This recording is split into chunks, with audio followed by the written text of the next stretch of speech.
మీరు రోజు మోసపోతున్నారు. మీకు తెలుసు, కానీ మీరు ఆపలేరు. మీరు ఒప్పుకోరు కదా.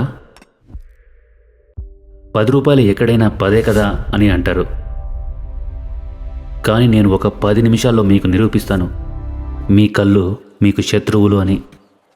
రోడ్డు మీద ఉన్నప్పుడు దానికి ఒక విలువ, ఏసీ రూమ్లో ఉన్నప్పుడు దానికి వేరే విలువ. ఎందుకో తెలుసా? మీరు స్ట్రీట్లో బేరమాడతారు, కానీ బ్రాండ్కి నోరు మెదపరు. డాక్టర్ ఒక్క మాటతో మీ నిర్ణయాన్ని మారుస్తాడు. మీడియా మీ మైండ్ని కంట్రోల్ చేస్తుంది, మీకు తెలియకుండానే.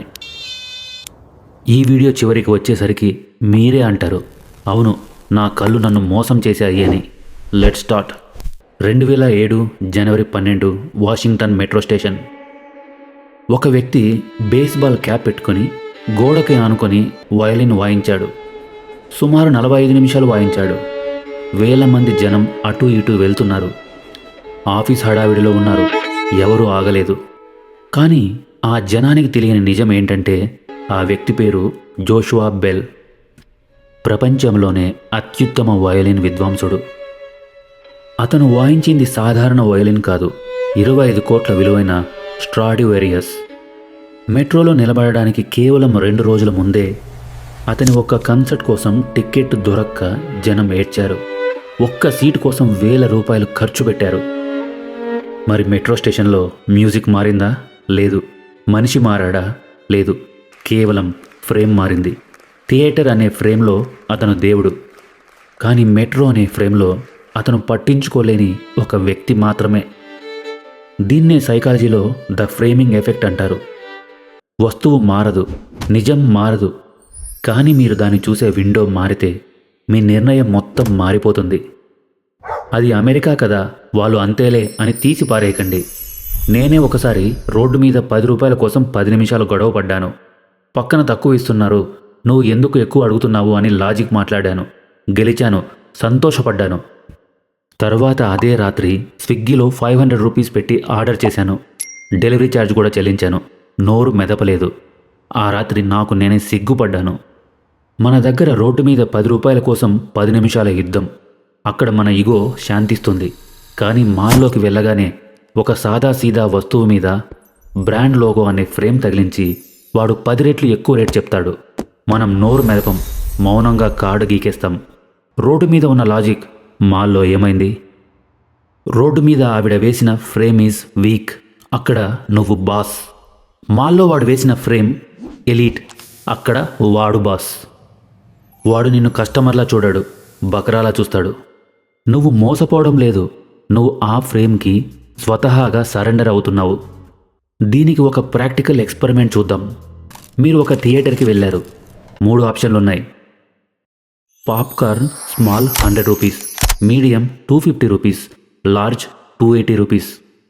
మీరు ఇప్పుడు వీటిలో దేన్ని కొంటారు? చాలామంది లార్జ్ సైజ్ తీసుకుంటారు. ఎందుకో తెలుసా? కేవలం 30 రూపాయలు ఎక్కువ ఇస్తే ఇంత పెద్ద టబ్ వస్తుంది కదా అని మెదడు మనల్ని మురిపిస్తుంది. నిజానికి నీకు అంత పాప్కార్న్ అక్కర్లేదు. కానీ అక్కడ వాడు మీడియంని ఒక డీకాయ్గా వాడాడు. వాడికి లార్జ్ అమ్మాలని ఉంది, అందుకే మీడియంని కావాలనే లార్జ్కి దగ్గరగా ప్రైస్ పెట్టాడు. నీకు తెలియకుండానే వాడు నీ చేత 180 రూపీస్ ఎక్కువ ఖర్చు పెట్టించాడు. ఈ పదాన్ని గుర్తుపెట్టుకోండి, డీకాయ్ ఎఫెక్ట్. ఒక్కసారి ఆలోచించుకోండి, మీరు చివరిసారిగా ఏదైనా కొన్నప్పుడు అక్కడ డీకాయ్ ఉందా? మీరు ట్రాప్లో పడ్డారా? నువ్వు డబ్బు సేవ్ చేస్తున్నావా, లేక వాడు వేసిన ఎరని మింగుతున్నావా? ఒక లైఫ్ ఇన్సూరెన్స్ ఏజెంట్ మీ దగ్గరకు వస్తాడు. అతను మీకు ఇన్వెస్ట్మెంట్ గురించి మాట్లాడాడు. అతను మీ పిల్లల ముఖం చూపిస్తాడు. వాళ్ళ ఫ్యూచర్ కోసం అంటాడు. అందులో సైన్స్ ఉంది, Nobel prize level science. Nobel prize winner అయిన డేనియల్ కాన్మాన్ ఒక మెడికల్ ఎక్స్పెరిమెంట్ చేశారు. గ్రూప్ ఏలో ఉన్న పేషెంట్స్తో డాక్టర్ ఇలా చెప్పారు, ఈ ఆపరేషన్ వల్ల మీరు బ్రతికే అవకాశం 90%. అది విన్న వాళ్ళందరూ ఊపిరి పీల్చుకున్నారు. ధైర్యంగా చేయండి డాక్టర్ అన్నారు. గ్రూప్ బికి అదే నిజాన్ని వేరేలా చెప్పారు, ఈ ఆపరేషన్ వల్ల మీరు చనిపోయే అవకాశం 10%. లెక్క ఒక్కటే, కానీ చనిపోతారు అనే మాట వినగానే గ్రూప్ బిలో చాలామంది ఆపరేషన్ వద్దన్నారు. ఎందుకంటే మన మెదడు లాభం కన్నా నష్టం అనే మాటకు 10 రెట్లు ఎక్కువ భయపడుతుంది. దీన్నే లాస్ అవర్షన్ అంటారు. ఇన్సూరెన్స్ కంపెనీస్ మీకు సేఫ్టీని అమ్మడం లేదు, వాళ్ళు మీకు ఫియర్ ఫ్రేమ్ని అమ్ముతున్నారు. మీ భయం వాళ్ళ బిజినెస్. ఒక్క నిమిషం ఆగండి.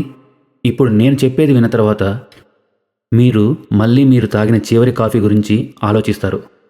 ఒక వైన్ టేస్టింగ్ ఎక్స్పెరిమెంట్ జరిగింది. ఒకే వైన్ని 2 సీసాల్లో పోశారు. ఒక సీసా మీద 700 రూపీస్ అని, ఇంకో సీసా మీద 6500 రూపీస్ అని లేబుల్ వేశారు. అందరూ 6500 రూపీస్ అని ట్యాగ్ ఉన్న వైన్ తాగి అద్భుతమైన టేస్ట్ అన్నారు. ఎంఆర్ఐ స్కాన్స్లో నిజంగానే వాళ్ళ మెదడులో ప్లెజర్ సెంటర్స్ వెలిగాయి. ఆ ప్రైస్ ట్యాగ్ అనే ఫ్రేమ్ వాళ్ళ నాలుకని, వాళ్ళ మెదడుని నిజంగానే మాయ చేసింది. వాళ్ళు అబద్ధం చెప్పలేదు, వాళ్ళ మెదడు నిజంగానే నమ్మింది. ఇదే టెక్నిక్ మీడియా వాడుతుంది. వాళ్ళు ఒక చిన్న చేపను తిమింగలం అని చేసి చూపిస్తారు. చిన్న దెబ్బ తగిలితే దాడి అని ఫ్రేమ్ చేస్తారు. చిన్న పొరపాటు జరిగితే కుంభకోణం అని ఫ్రేమ్ చేస్తారు. వాళ్లకు తెలుసు శాంతి ఎవరికీ అక్కర్లేదు అని. మీ అటెన్షన్ వాళ్లకు కరెన్సీ, మీ భయం వాళ్లకు బిజినెస్. వీడియో మొదట్లో నేను ఒక 10 రూపీస్ నోట్ గురించి చెప్పాను, గుర్తుందా? ఒక్క నిమిషం, మీకు ఒక డౌట్ రావచ్చు. అసలు ఇప్పుడు నేను చెప్పింది నిజమేనా, లేక నేను కూడా మిమ్మల్ని ఫ్రేమ్ చేస్తున్నానా అని. నా మాటలతో మిమ్మల్ని ట్రాప్ చేస్తున్నానా? నేను మిమ్మల్ని ఫ్రేమ్ చేయడానికి రాలేదు, మీ చుట్టూ ఉన్న ఫ్రేమ్స్ని పగలగొట్టడానికి వచ్చాను. ఈ భరత్ కేపీ మెంటల్ జిమ్ ఉన్నది మీ మైండ్ని స్ట్రాంగ్ చేయడానికి. మరి ఈ మాయ నుండి బయటపడటం ఎలా? Just 3 rules. ఇవి గుర్తుపెట్టుకుంటే చాలు. రూల్ నెంబర్ 1, ఫ్రేమ్ని ఫ్లిప్ చేయండి. 90% సక్సెస్ అని ఎవరైనా అంటే, ఓహో 10% ఫెయిల్యూర్ ఛాన్స్ ఉందా అని రివర్స్లో అడగండి. 30 రూపీస్కి లార్జ్ వస్తుంది అంటే, నాకు నిజంగా లార్జ్ అక్కర్లేదు కదా అని అడగండి. మీ చేతిలో ఉన్న కాయిన్కి రెండో వైపు కూడా చూడండి. Rule number 2, life force test.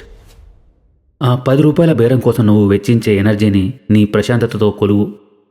మీ టైం, మీ ఎనర్జీ, మీ పీస్ ఆఫ్ మైండ్, ఇవి అన్నిటికన్నా వాల్యుబుల్ కరెన్సీ. ఇప్పుడు మీకు ఒక ప్రశ్న. మీకు ఒక 100 కోట్లు ఇస్తే మీ యవ్వనాన్ని ఒక 90 ఏళ్ల ముసలాయనకి అమ్మగలరా? దీని మీద నేను ఒక వీడియో చేశాను, తప్పకుండా చూడండి. Rule number 3, who profits.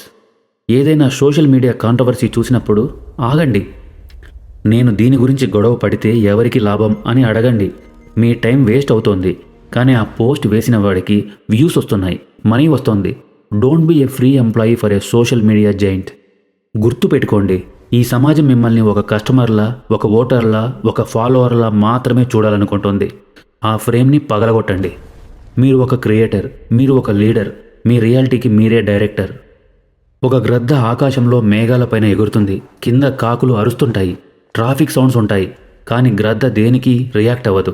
దాని ఫోకస్ కేవలం దాని లక్ష్యం మీద మాత్రమే ఉంటుంది. అది ఒక స్నైపర్ లాంటిది. అవసరం లేని విషయాల కోసం అది తన ఎనర్జీని వేస్ట్ చేసుకోదు.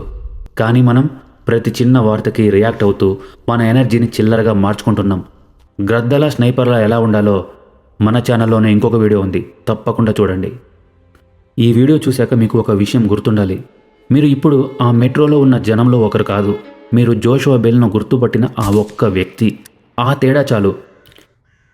ఈ వీడియో మీ ఒక్క ఫ్రెండ్కైనా హెల్ప్ అవుతుంది అనుకుంటే వాళ్ళకు షేర్ చేయండి. వాళ్ళను కూడా నిద్ర లేపండి. ఎందుకంటే knowledge is useless unless it is shared. నచ్చితే లైక్ చేయండి, మారాలి అనుకుంటే సబ్స్క్రైబ్ చేయండి. మళ్ళీ కలుద్దాం మన భరత్ కేపీ మెంటల్ జిమ్ ఛానల్లో.